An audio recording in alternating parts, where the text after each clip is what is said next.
ولهذا تشوفون علماء الأخلاق يقولون التوبة فورية لو مو فورية ما أدري. أسأل الإخوة، توبوا إلى الله أيها المؤمنون، توبوا بعد شهر. البنية خد تكبر يصير عمرها 30 سنة وتتحجب، البعض يقول بعد شافت بحياته. يو الولد خلي يصير عمره 40 سنة ويبدي يصلي، بعد شاف بحياته. ماكو هيك حكي بالدين، ماكو هيك حكي. هو إذا اتدين بشكل حقيقي شنو الربط ما شاف حياته؟ الدين راح يمنع يشوف حياته؟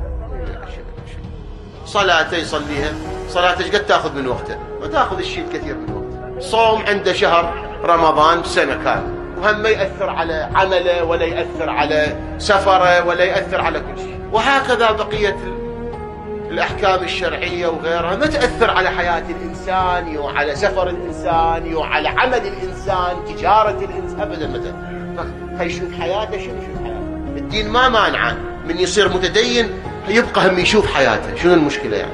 الرجوع إلى الله فوري، لا تضيع الوقت للرجوع إلى الله والإيمان الحقيقي. ما دام أكو فرصة استغلها، لا تضيعها.